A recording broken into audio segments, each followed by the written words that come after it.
everybody. I'm Cameron. And I'm Zach. I know everything. And I know next to nothing. And this is the Watching You Watch podcast. So if you're tuning in for the first time, this is our Game of Thrones recap podcast with our special theme that I've seen it before, and Zach has not, up until what we watched already through season 1 and what the internet has spoiled for him. Not much. Which is not much, admittedly. So it's just a lot of fun just to watch Zach agonizing, particularly this episode. We are on episode 7 today. Mostly done. Zach, how are you feeling? This episode was full of feels. It was freaking everywhere. Everyone's like, the game just got totally set into motion. I'll cover some of the easiest stuff, so I will start with the wall. Yeah, Zach, recap for us episode 7 entitled You Win or You Die. Oh, which was great that they put that in there, and also that Cersei used the actual term, like, you know, you either win or you die, and, you know, the Game of Thrones, like, okay, but you're jumping into, like, you know, like a little bit into your I summary. couldn't help it. Yeah. Okay, so wall. Everyone has graduated from detention, and now they're like, okay, you get to, like, be different things. Yeah. You get to be a steward. You get to be a builder. You get to They're be a basically ranger. playing Pomp and Circumstance right now. Yeah, oh my goodness. And you can tell, like, he's done the speech a bunch of times. And then it comes down to it, and Jon Snow gets steward, which is basically, like, he says, like, a glorified housemaid to, like, one of the commanding officer dudes. Yes. And he's all like, but I wanted to be a ranger, and a horse came back, and It's my all uncle I've wasn't on ever it. wanted. I want to go save my uncle and be a ranger. And good old Samwise, his friend, had to, like, be like, listen, you are going to be steward to literally the guy who is, like, one of the people in charge. He's grooming you to be a commander, but I want to be a ranger. No, shut up. This is good. No, Yes. it is? And he's like, duh. And he's like, all right, let's go pray to the blood god tree and... The bloody tree. Yeah, the bloody tree and become part of this frat. And then they, like, became part of the frat and were, like, totally in sync and whatever. And his puppy ghost comes back with the people hand, and he's like, where'd you get that? And the puppy was like, I just found this hand. It was sitting here. I thought that you would like it. And yeah, I didn't. That does not bode well for our heroes. It does not. Okay, and that is the wall. That is the wall. And Maybe you should go to Dothraki. yeah, Land that's next. that's next. Vaistos Rock, and they are. Khaleesi is having, like, the super bonding moment with Pecs, and she's bonding the Pecs hair and talking about, it's like, you know what would be great if you, like, took the Iron Throne. It's like, I don't need a throne, I need a horse. He's like, no, but it's pretty nice. No, woman, you don't get it. I only need horse. I only need horse. I don't want to ride these wooden horse things you've referred to as boats across the sea because I probably can't swim or something. Like, my headcanon is also he has, like, he's one of those, like, really tough dudes, but if you throw him in, like, a small pool of water, he'll be like, oh god, And start help! screaming like a little Jesus!" girl. Yes. Yeah, like, sort of like in Robin Hood Men in Tights, where Little John is, like, thrown into the small stream, and he's, like, pretending to, like, drown in it, even though it's, like, 2 inches deep. You can drown in, like, a bucket of water, so it doesn't take much water to drown. But, I mean, just supporting himself on his pecs, he could, like, stay That's out of that true. small amount of water. Yeah. Anyways. On to more important things. Khaleesi almost gets, like, super poisoned. And also, Jorah gets a pardon to just, like, peace out and go home. Yes. But he I think it's chooses to important to stay. mention It's who very- this came from. Who this part. Varys. Yes. Definitely Varys, because there's those little boy spies. Yes. The boy is all like, the spider says that you have this pardon, you can return to your lands, and then runs away. Yeah. And he's all like, well, frack that. Yeah, because it Khaleesi's is- about to get poisoned. Yeah, it is becoming a lot more clear that he has some feelings for Khaleesi. I don't know Yes. how much of the love it is, but he definitely, I don't know, Yeah. he's, like, taken to It's her. like there's this weird thing where he started out like Team Robert, and he's like, nah, I'm Team Khaleesi now. Yeah, exactly. And that's the thing. He just, like, as a person, he would rather follow her. Yes. Whether there are feelings beyond that remains to be seen, but it's sort of there. Yeah. And he can also get any horse he wants. Yes, because he saved Daenerys. Yes, And- that was a ballsy scene, and I loved there were so many shots of people's faces close up. I know. I've never seen so many people's faces close up. It's the first time I realized It was a Khaleesi's pretty eyes are like intense moment. crazy. I know, like they were everyone pretty has crazy. like cool eyes, and then that guy is just like made to walk naked. But the big important thing is that Robert made the dumb choice and Ned was right because they poked the beehive and now all the Dothraki are going to come and wreck them. Yeah, it's kind of funny because this whole like poisoning thing is just the catalyst to make Drogo be like, okay, now I'm taking this throne. Yeah, exactly. He would have never done it if like his son had not been threatened, like Khaleesi had been threatened directly. Yeah. So that's what screwed them. Yes. It would have taken another at least decade just to like of like this sort of typical like husband-wife thing. Mm-hmm. It'd be, oh goodness, can we? Never mind. I was gonna make a Princess Bride reference and instead of Humperdinck. It's like Iron Throne. Oh dear. But let's see. Now back to King's Landing. Actually, let's pause here because this episode didn't start in King's Landing. It started someplace else, and let's talk about that for a second. Recap for us. Okay, well that was fun. Yeah. Castle Stark had drugged out Frodo Baggins and Theon Greyjoy, yeah, that guy. Yes. Talking, and it's just so great because he's like throwing his weight around as like being like a faux lord, and she's all like the thing with it is she's goading him, but at the same time she's being 100% real with him, and that she doesn't get the things, and she's referring to things from her perspective and his from his, and he sees himself as superior, but she's just like, we're two people. She's like, what did you do to become superior? And he's like, I was born, it's like, but you can't be lord to your father's head, right? Well, yeah, good point, drugged out Frodo Baggins. But while that is important, and while I was not referencing that, though, so... It was good. That was a good scene. It is good, but I'm talking about our first introduction to Tywin Lannister. Oh my goodness, we got to see Big Boss Lannister as he chopped up the deer head to put into people's beds. It's what's gonna happen. It is what's gonna happen. But he is like 1,000,000% what I thought he was going to be, just like Cold Father that's like calculating and he, okay, if you don't see that they're mafia, prioritizes family name over everything. Right.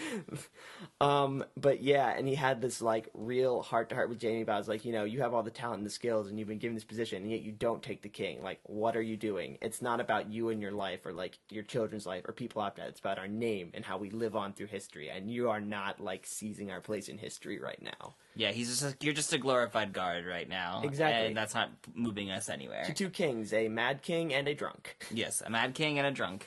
Oh my goodness. And speaking of which, something bad happened to Robert this episode that kickstarted a lot of bad events. Okay, well, we'll talk more theories later, but the facts are is he got gored by a boar.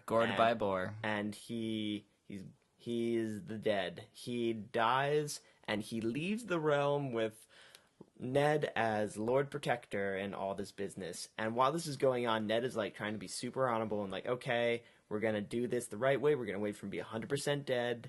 And then we're going to go and I'm going to like take my place and like make sure that no one steps on the throne. Yeah. And everyone is coming and telling these different things. Like Renly comes in and he's all like, you know, I should be king. We should take out my sister because she's not the good. You mean take out Cersei? Yeah. Who is not his sister. Yeah. He's mentioning yeah, well, no, it'd be sister-in-law. And it's funny because he wants to take Joffrey and like have Ned groom him to be king. Right. Or with that's what Littlefinger wants. Renly led on with that, but then he went to the more like, you know, I could be king. Which is funny because that's exactly how it was raised with Loras a couple episodes ago. Like Loras is shaving and he's like, you know, you could be king. And it's funny because that's like the first time it ever like occurred to him. No, obviously not, but the first time anyone's ever like pushed it to him. Right. Key thing to point out though is that Ned is vouching for Stannis, who we have not yet seen in the show, who is Renly's older brother and technically next in line for succession. Okay, yeah, to become king. And that makes the total sense. Yes. And then Renly is all just like, Stannis is a really good military commander, but I mean, like... How has that been going so was Robert, and that hasn't really worked out for us. Yep. So yes. So continue. And aside from that, We also have Littlefinger. He had a little expose, HBO style, with his ladies about like getting what he wants through like other means. It's funny. He literally just is like basically monologuing his entire backstory while this like HBO scene between these ladies are happening. It's like, Nathan, believe it. Oh, and also here's my backstory. Yes. Like I know what's going over there is like filling a quota, I guess, of sexy scenes you need to have, but like this is really what's important. But it's here, funny, my conversation. Like if you're trying to watch this thing and like keep your eyes like pure and virgin, you can't, because they drop like important plot facts. Right. It's like very important we get this side of him, and and it was interesting also to find out that Catelyn was not originally going for Ned, but his brother who died, and then she got Ned. Right. Which is But it's also interesting to point out that Littlefinger fought Ned's brother in a duel to win Catelyn. And then she's like, oh, but he's just a boy, don't do it. And that was like kick into the heart and the balls and like everything. Yes, it was everything. But Littlefinger is quick to point out, he's like, I learned that day that you don't fight like on their terms. You fight on different terms entirely. You don't fight their way. He makes his own terms. Yes. Oh my goodness. Yeah.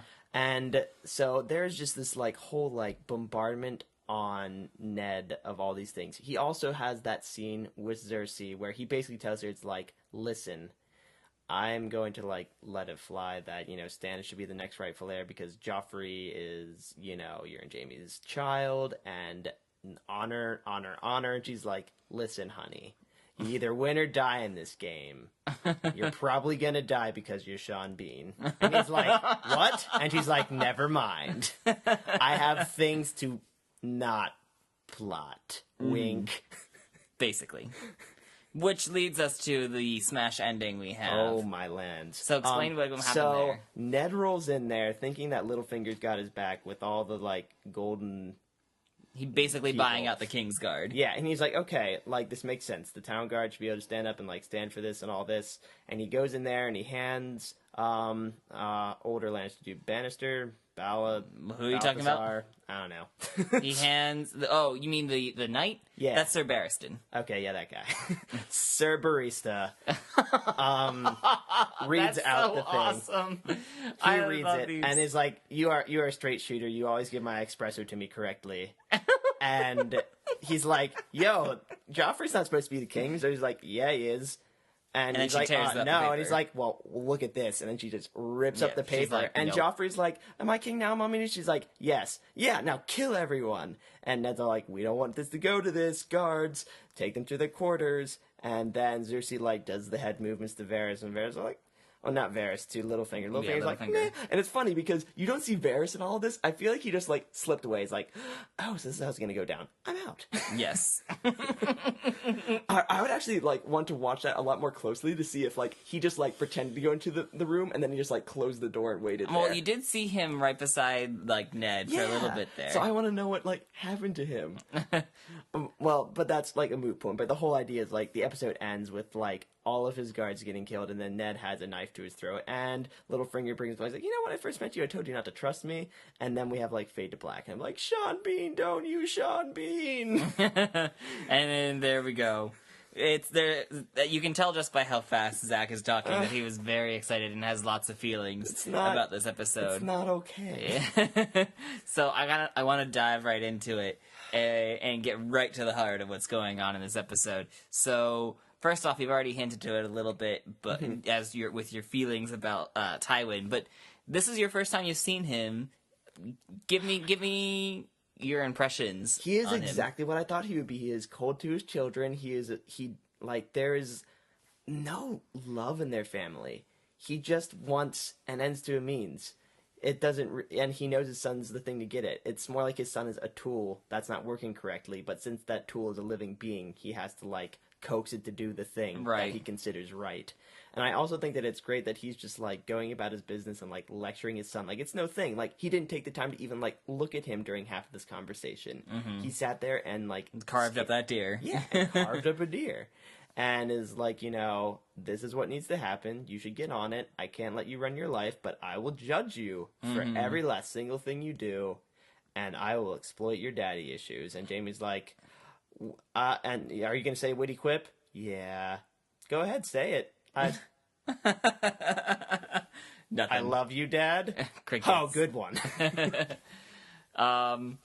Yeah, and I think it's worth pointing out, too, that there's some interesting symbolism there, where we're having this conversation about legacies with Tywin and Jaime, and he's sitting there and carving up a deer. A deer! Oh my god, that's Baratheon House! Yes, it's like the realization in Zach's voice. It's just so worth it there. Jesus. If that wasn't foreshadowing, I don't know what was. Yeah. But I want to... Okay. So the interesting thing about that scene for me is that Tywin's sitting there and he's just like, listen, son, you need to act like you're a Lannister. You need to stop messing around. And it's not explicitly said there, but Jaime doesn't really say one way or another how he feels about that. In fact, he almost seems very reluctant to take up his dad's offer. So what do you make of that? Man. He seems like he's a man that got put in a great position, and the thing with being like that is a lot of people expect things of you, so how often are his actual wants and needs met? Mm-hmm. How many people, recognize him for him, rather than just, his family name, or, killing the king? Right. I feel like he could have, a lot of just, identity issues. That could just be hard. It made me sympathize a little bit more with him. Mm-hmm. I still don't necessarily like him, but I can understand a lot better why he is the person he is today. Yeah.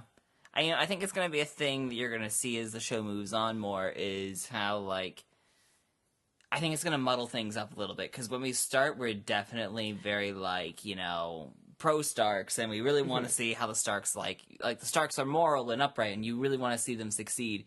And as the show goes on, we start to see more or less everybody in the show in sort of a justifying light. And this is sort of the first signs of this, too. Yeah, because the thing with it is if you've built good characters, no character is completely one-sided. Yeah, I agree. That's something I've really enjoyed about Game of Thrones as I've gotten into it over time, is especially in the books, too, because when you're reading the books, they're switching around all these characters' perspectives, and you're in their heads, and you understand, you can't get that. why they feel like that. And you kind of miss out on that in the show a little bit. Well, I don't necessarily want to know all Jon Snow's mopes. Oh, dear.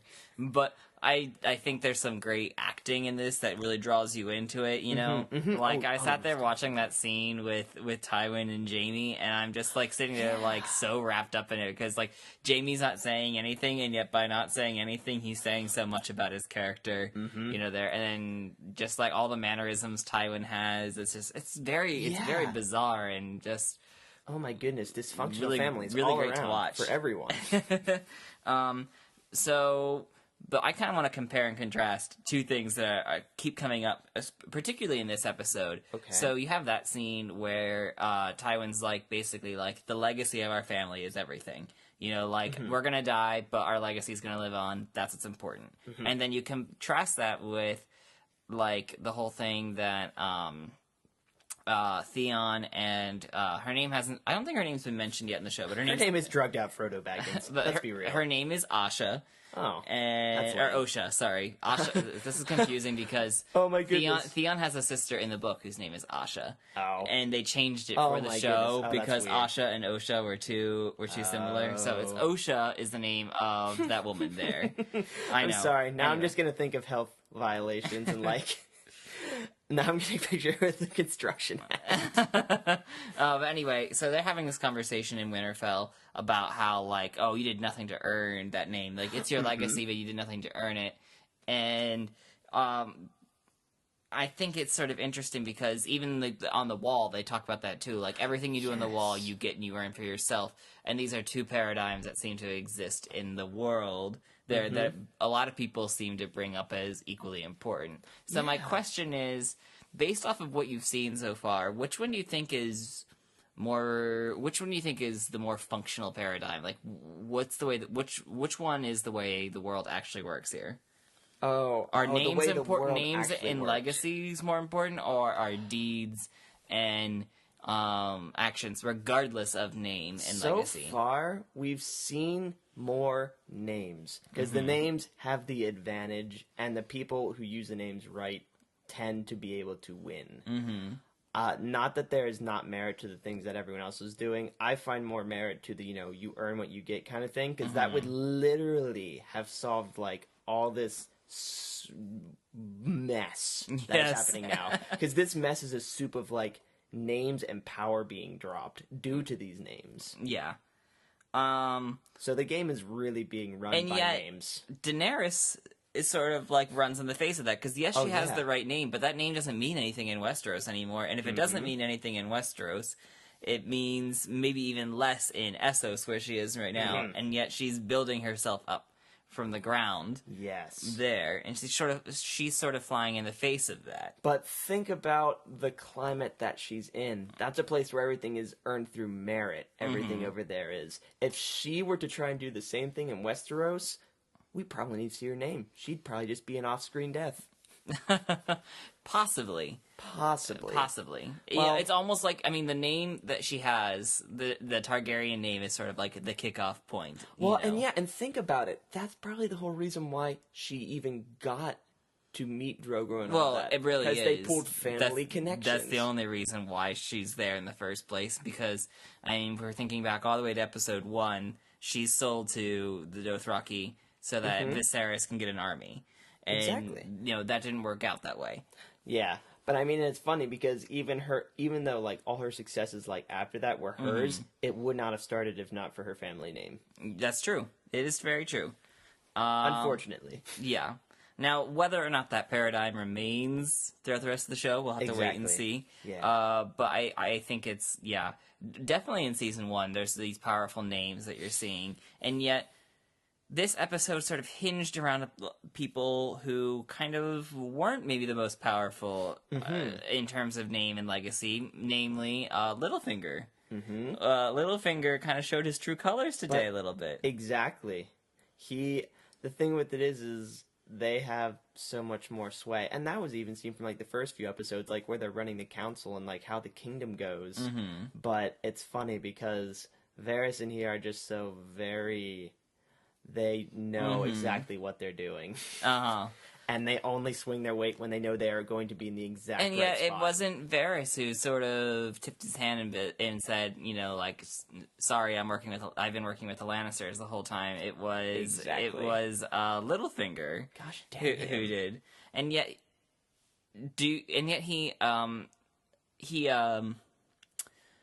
he made that promise several episodes back that he was going to protect Ned for Catelyn's sake. Yeah. So the question for you on this one is, do you think those things are specifically at odds? Do you think he maybe backstabbed his oath to Catelyn by betraying Ned? Yeah, like the thing with it is especially in the cutoff at the end, is maybe this is part of his ploy. Maybe this is the only way he thinks that he can keep Ned safe in the end, or it could just be revenge. Betraying him. Like my hopeful side wants to say it's like, oh, this is maybe his one chance to like maybe get Ned out of the city, or like say he'll dispose of him or something.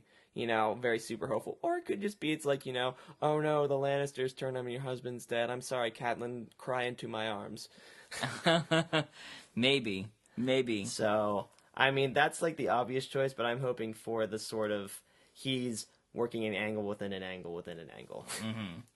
Well, I think it's time that maybe we focus onto maybe the most important bit of this episode, and it happens near the beginning. It's Cersei and Ned's conversation in the garden, where she drops the title. She drops 2 titles in one. She drops the episode title, and she drops the show title. Yeah, right there. And she tells him in the garden, as Ned says, "Listen, I know the truth about you and Jaime. I know that your children are his. I know that they have no name. They have no claim to the throne. So you need to get to safety, and I'm gonna tell Robert when he comes back." And then she's like, haha, no. And oh my goodness. And can we even start to talk about how Robert, like, I love that Varys brought up the fact that, like, Robert was getting super drunk and then put into a thing. I don't think that Sir Knight Barista may have been in on it, but I definitely think that death was another fracking mafia Lannistrino setup. I mean, it's kind of funny how Varys is like, oh, like, who else was with the king? And then Sir Barristan is like, oh, yeah, well, the king's squire, Sir Lancel, was there. And then Varys is like, oh, he's such a fine young Lannister, wink, wink, boy. The amount of subtlety in that scene was amazing. It was wonderful. But anyway, getting back to Cersei in the garden there, so she very point blankly says, when you play the Game of Thrones, you win or you die. And it's like Ned sits there and he's just like, I don't know what you're talking about, lady. And it's almost like he doesn't realize how much he's been playing the game already. Well, yeah. I know, it's just heartbreaking. It is heartbreaking. Because you really watch this go on, and like Ned's investigation of this just moves. I mean, it's so pure-hearted, you know. Like he's just like trying to find the truth. He's doing what the hand should do. Any number of people could have played that in their favor to Game of Thrones, and yet Ned didn't because he was just trying to do the right thing. Exactly. Because if he got real sneaky, he could pull out some of Robert's other heirs. Yes. Like that could be backup proof. Other bastards. Like, yeah, I mean, like backup proof to these people all have black hair. He has yellow hair. It doesn't take a rocket scientist geneticist person. Yeah, to figure this out. Yeah. But my question is, so Cersei very clearly says, like, if you are playing the game at all, there's only two fates that you have, and it's either you win or you die.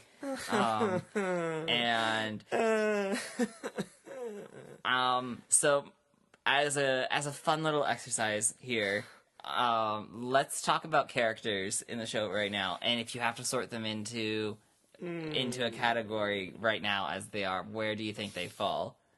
So, and this kind of mirrors what we were talking about. Alive or dead? Well, I mean, like, do you see them more likely to be winners or more likely to be losers of the game? So we can start easy, just like we did the last time we did an exercise similar to this. We'll start with Ned. He's freaking losing so hard. Yes, so we're putting him more on the dead side. Yeah, unfortunately, because the thing with it is he had all the right to advantages and stuff, and he missed them. He literally just like put on his honor suit and was like, no. Yes. Yep. But what about Catelyn? What do you think? Do you think she's more on the? Do you think she's more on the win or lose side? Well, it depends on how. The fact that all this Lannister stuff goes down just adds more validity to her claims. So in a sense, that's a win to her, but it doesn't mean anything. Right. But I mean, like, long term, do you see her more being someone who could play the game well and therefore playing the game for keeps, or playing the game? I see Catelyn as being someone who could actually play the game, unlike her husband. So knowing where the Lannisters stand for 100% and getting people sort of behind that, I feel like she could play the game. I think that Catelyn could get on the winning side. Okay. But I think that her husband is just screwed almost beyond all measure. What about Tyrion? Tyrion's Tyrion. He's going to win wherever he goes.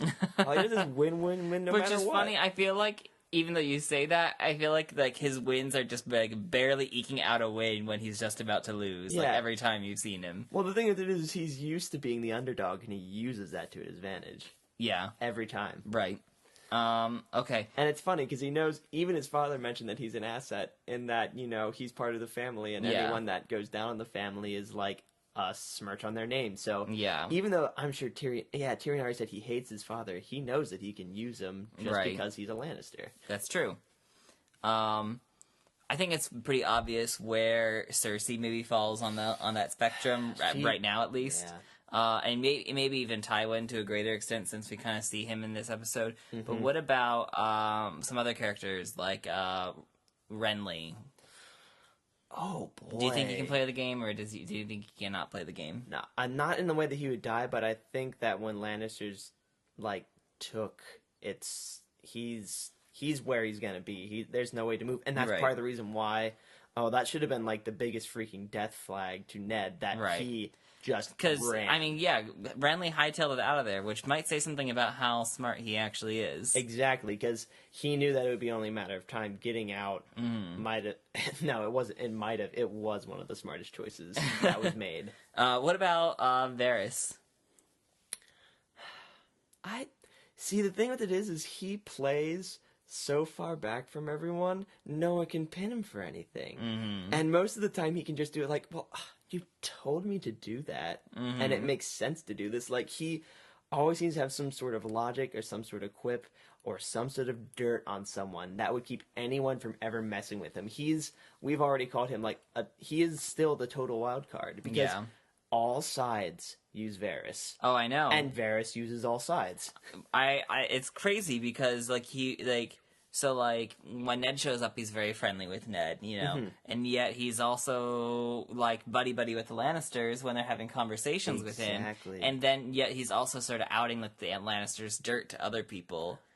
And it's just a little bit strange. You gotta think that he's been doing that for everyone. It's just, it's the same for everyone. He's buddy-buddy to everyone, but he gets buddy-buddy to them by giving them what they need to do about everyone else. So he's like unnecessary evil that everyone lets happen. Right.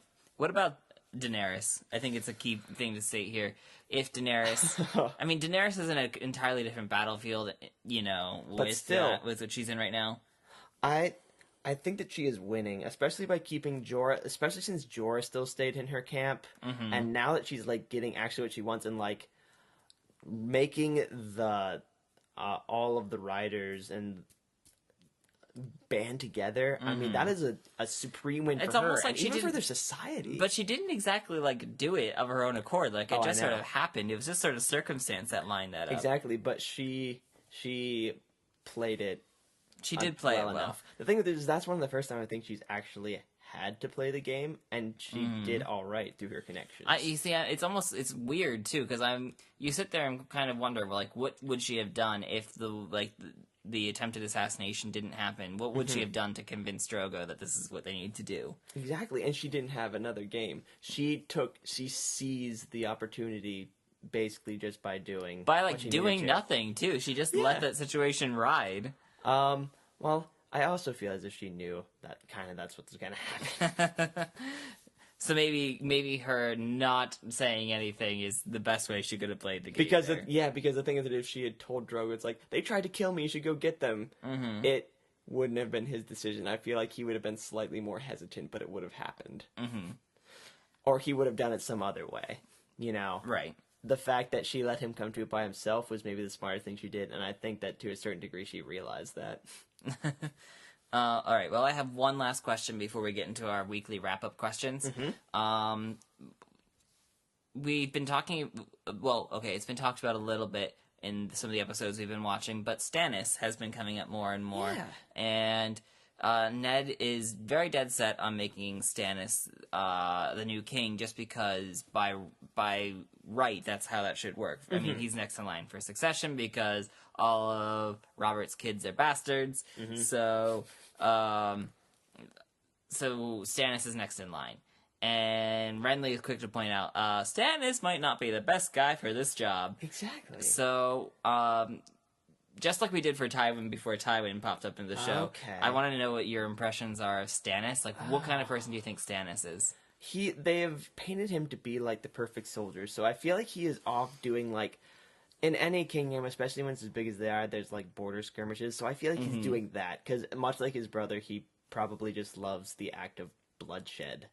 I don't see him as being the brightest tool in the box, like, maybe fantastic militarily, but I don't know. He's one of those figures that maybe wouldn't be perceived as the best king. He wouldn't necessarily make the best choices, maybe doing things more on flight of rage. Like, his brother, even though he was a drunk and not very good, had a certain level of discretion and knew that the people he had in place could run his kingdom. That's true. I don't know if Stannis would necessarily know that. So would you say that Stannis is more like Robert or more like Renly? Where would you line him on that spectrum? More like Robert, definitely, because they have the whole soldier thing. I feel like a lot of the conversations would be the same. It's like, oh, did you do the 8? Ha ha ha, wine. And what about overall stability? Like, because that's something to be said for a lot of these characters who become powerful. Do you think that Stannis could make his claims stable? No. And I think you can almost see it in the reactions that people had, because Ned knows the honorable thing to do, but I think deep down he didn't necessarily want to. Because when anyone ever, like, mentions this, it's just sort of like this sort of awkward understanding of, maybe not, and the fact that, like, Ned almost even conceded, like, you could see, like, in his facial expressions, even though he said nothing, that he considered, like, in his brain, maybe, Renly would be better, but, well, like, the honor switch was put on. He's like, Yeah, well, I know, like, he goes so far to say as, like Littlefinger tells him, like, if you follow your honor, and make Stannis king, war is going to erupt. Yeah. You could play this so much smarter just by how you deal with Joffrey and Cersei, and there will be no war. And Ned's like, well, too bad there's going to be war, because I need to stick to, honor has to be upheld. Yeah, which is funny, because the honorable choice may have been one of the worst ones. It might have been. Which brings us, I think, into our weekly wrap-up questions. Yeah. And I'm going to start right there with plans. Who had the best plan this week, and who had the worst? Cersei wins. Cersei wins for best? Well, yeah. Well, let me see. I'm staying in Westeros. I'm not going over. The thing with it is Khaleesi wins on a lot of things all the time. I'm going more to Westeros because Cersei knew That's what was where things going are on. moving and shaking. Yeah. Cersei knew what was going on, and she played it just right and got everyone her side she needed. And Ned's super honor driven. We're gonna do this in the set order and the most predictable way possible. Played directly into her hands. So his is definitely worst. Yeah. But what about plans moving forward? So, Khaleesi's plan to Daenerys being we're gonna lead my Dothraki across the sea. Ned's plan to be I'm gonna make Stannis king somehow. Moving forward, who do you think has the best plan, outside of this episode? Then I really do have to go back and say Khaleesi, because she got legitimately what she wanted, and that whole plan that had been set in motion before by her brother is actually happening. Except it's working not because she's just acting like an entitled brat. She exactly. worked to earn the trust of these people. Yeah, exactly. It's been a thing of trust and winning your husband over, totally and completely, and yeah. She really has, worked the hardest to get exactly what she wanted. Everyone over in Westeros is, scrabbling for things as they show up. Even though Cersei, had control, she had to, do some stuff behind the scenes and do things, and this is, she would have just rather had, Ned could be the hand, he could be, the loyal lapdog, and they could send him up to the north again, and everything would be, super beautiful, great, and we wouldn't have to worry about anything else. So she just kind of took charge in a way she didn't necessarily. Well, I don't know. To a certain degree, she probably does want Ned just dead. But I mean, the tactful Lannisters tend to keep people alive to kill later in ways that seem less suspicious. So it seems. It does seem that way, doesn't it? They like their rigged death. They do.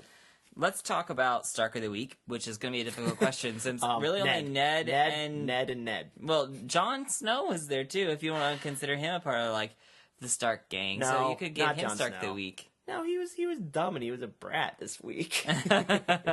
So Ned gets Stark of the Week by default. Yeah, because John was all like, I want to be a ranger. And then he whined about it, not seeing it for what it really was. Yeah, exactly. Until Sam was like, so this is this. Wait, isn't he actually Sam? Yeah, it's Sam. Oh, I just call him Samwise because the obvious, Frodo-Sam relationship between them. His name is Samwell Tarly. Oh my gosh, And Samwise Gamgee. It's kind of funny you bring that up because it was actually an homage to Tolkien. They 100%. have the best friend character for be named Sam. Oh my lands. Well, good for George R.R. That is a good one to do. It's a fun little one in there. I appreciate it a lot. So there's a lot of death in this episode. Yeah. I would say. It's all happens real quick, real flashy, and we're not sure where everybody stands there. But best death, worst death, right now, who has it? I mean, once again, I usually give best deaths to the people who just get, killed real quick without really even realizing it. So, one of the random guards that got impaled first. Yeah, that's because sad. sort of the thing is, it's sad, but, they're done. And definitely Robert to worst because he got killed doing what he loved, and he had to, suffer. He and did. He's just kind of, just had to, go through the whole, well, crap, I don't really have any more time to fix anything I've done wrong. I'm sorry, Ned. Try and do better at everything for me. Honestly, though, if it were me, I would flip-flop him and say that, he had the best death just because, he died not knowing all of, the crap that was about to happen. He died thinking, Ned's gonna raise my son, He's gonna be a better man than I was. Well, the and of kingdom's course, gonna be okay. We never even got to address the whole, like, him being poisoned slowly over time thing. Yeah. But I mean, 'Cause like, he just and he died. died, high on opium and Yep. wine, and he died, in bed, and I don't know, maybe somebody squeezed in a hooker for him. He probably, yeah. That's why I told everyone else to get out. So that's what I would have done if it were me. I don't know. I still think that is sort of just, like, the saddest for him, because he knows that he wanted to do better, and to, like, die in that sort of way, he probably would have rather died in battle. Yeah. As a soldier dying in a bed. But could you imagine Robert, like, fat Robert not able to fit into his jousting armor several episodes ago, like, trying to die victoriously in battle? Like, I just feel like it would be just anticlimactic. But I feel like he would have been happier. Sadly. I mean, like, to us normal people, that wouldn't seem right, but I feel like he would die with smiles on his face. Dying in his own bed, I feel like there would have been, like, a tear rolling down his eye, and then I would have been even more sad. Yeah, that's true. Well, let's move on then to our question of who you give the crown this week, which I know is going to be a difficult question because, I mean, yes, you have obvious power plays by Cersei and Littlefinger and maybe some other people, but maybe they're not the most obvious ones to get the crown. So I want to know who you're going to give the crown this week based upon how well they played the game. Oh my gosh. That is tough. Because, once again, the obvious choice is sort of Cersei for actually giving, her son the crown. It's sort of hard to give the obvious ones. Yeah. But it's not necessary. I mean, even though Joffrey has the crown right now, it's not settled. It's how well they play the game. Did she play it better than other people? But then we go back to, like, Khaleesi in the other corner, where did she do very much to get where she was at? This is a really. She just sort of reacted this episode. This is a real tough week to sort of decide, because I feel better things happened over in good old Easteros. In Essos. Yeah, Easteros. In Pectoros? No, they're out of Pectoros. Oh, dear. They're in Easteros, and then they're in Vaestothrach. And then you spit on the It's ground. fun to say it like that. Oh my gosh, I forgot about that. Drogo's like in that last scene where he's running around. Oh, he was spitting all There's so much spit. It was amazing. Good job, Drogo actor. You earned it. Anyway, we're off topic. But I'm still gonna give it to Cersei just because, and especially because when you think of all the stuff that had to happen behind the scenes that she was doing, that we don't see happen. That we don't see happen to get what happened to happen and happen in a way that definitely went in her favor. I feel like we have to give. It's funny, we have to give her the crown when her son's the one who gets it, but she's ultimately the one who did it. Yeah. So I have to ask too. On a scale of 1 to 10, how hopeful are you?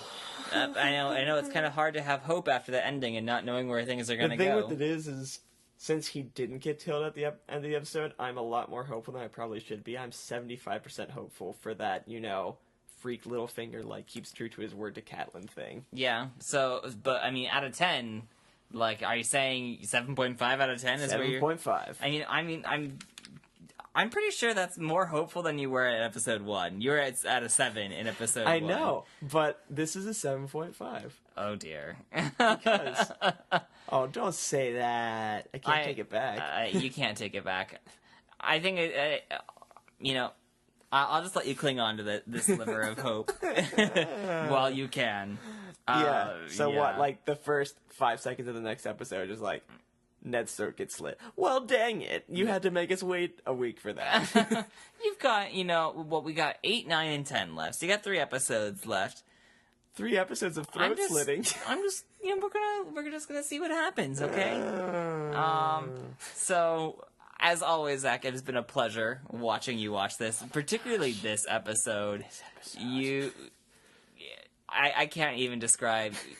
to you guys, just watching Zach being like, no, as things are happening and his reactions. Oh my goodness. my reaction to like Khaleesi almost getting poisoned, like, no, the baby, Yeah. the baby. He's literally there, like, crying about the baby, not even, like, realizing, like, you know, like, if she drinks poison, like, it's gonna kill her, Okay, too. so, because here's my exact thought process during that time, to elucidate to Cameron. My thought was that she would get poisoned to a small degree, live, and then the baby would miscarry. That was, like, my total thought thing. You were thinking, like, way out ahead. Yeah, no, yeah. But see, you see these, like, reactions, you think, oh, he dumb. But I'm actually, there's a brain working up here. Okay. No, I've never mean to insinuate that you're stupid, Zach. No, I'm just saying. But I'm just saying that when it comes to Game of Thrones, you just don't know a lot of things yet. well, no, and I can't. And it is just so fun watching you dive into this world. If you've been enjoying Zach and this in his exploration of this, you can follow us on a number of mediums. We're on Twitter at Useful NPCs, also on Tumblr At Useful NPCs. Yes, Useful NPCs. And at YouTube. And at YouTube. Useful NPCs. So yeah, you can follow us there. We do a lot of gaming videos on our YouTube channel, so feel free to check us out there. If you got some questions maybe for Zach, some leading questions, really ramp up your Season 2 questions, because we're getting here towards the end of Season 1, and stuff's going to start unwinding pretty quick here. Yeah. So you got a good question for the upcoming season, like, you know, give us a shout out, you know, comment on our YouTube channel, hit us up on Twitter, on Tumblr. Especially do Twitter. I sort of run the Tumblr, and it's safer to do it on the Twitter so that Cameron sees it, and most likely not me. Yeah, so, and, you know, just leave that, you know, like with some spoiler tags on it so Zach doesn't read it or whatnot. Please. Because, yeah, and especially no spoilers, too, because that's what makes this so good, is Zach's, like, virginal way that he's gotten into this. I know, right? Anyway, so there's that there for you. You'll have to tune in next time to see how Zach reacts to some interesting events here. Are you excited, Zach, for this? I've never been this kind of excited. I don't know how to describe it. He's literally having trouble putting his excitement into words. All right. Well, you guys are going to have to check it out next time. Yeah. Thank you so much for watching. Thank you. Yeah, all right. We love you. Well, Zach loves you. I do, really. Really and truly. All right. Well, we'll see you next time. All right, see ya. Bye.